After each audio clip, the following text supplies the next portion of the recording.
আসসালামু আলাইকুম। আমি মোহাম্মদ জাকির ইসলাম। ওয়েস্টার্ন মিথোলজি চ্যানেলটিতে আপনাদেরকে স্বাগত জানাচ্ছি। আজকে আমরা পাশ্চাত্য পুরাণের একটি চরিত্র সম্পর্কে আলোচনা করব, সেটা হচ্ছে নার্সিসাস। থেসপির অধিবাসী ছিলেন। তার পিতা নারী দেবতা সিফিসাস এবং মা নীলপরি লেইরিওপি।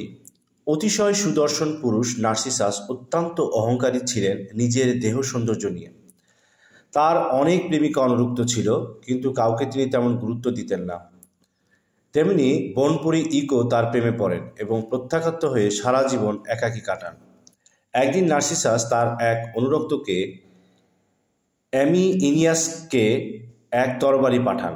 সে সেই তরবারি দিয়ে নিজেকে হত্যা করে নার্সিসাসের দরজার সামনে রাখেন। কিন্তু মারা যাওয়ার আগে দেবতাদের কাছে নার্সিসাসের বিরুদ্ধে প্রতিশোধের আরতি জানান। দেবী আর্টেমিস এ অনুরোধে সাড়া দিয়ে নার্সিসাসকে নিজের প্রেমে পড়তে বাধ্য করেন।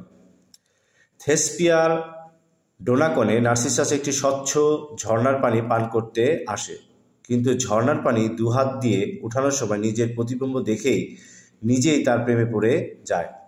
প্রথমে সে প্রতিবিম্বের যুবককে আলিঙ্গন করতে যায়, কিন্তু নিজের প্রতিবিম্ব বুঝতে পেরে এবং তাকে না পাওয়ার বেদনায় ঘন্টার পর ঘন্টা সেদিকে তাকিয়ে থাকে।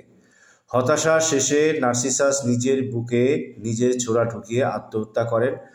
মাটি তার রক্ত শুষে নেয় এবং সেখানে সাদা নার্সিসাস ফুলের জন্ম হয়। এরকম আরও তথ্য পাওয়ার জন্য এই চ্যানেলটিকে সাবস্ক্রাইব করে রাখবেন, লাইক, শেয়ার এবং কমেন্ট করবেন এবং বেল আইকনটিতে প্রেস করতে ভুলবেন না। অসংখ্য ধন্যবাদ।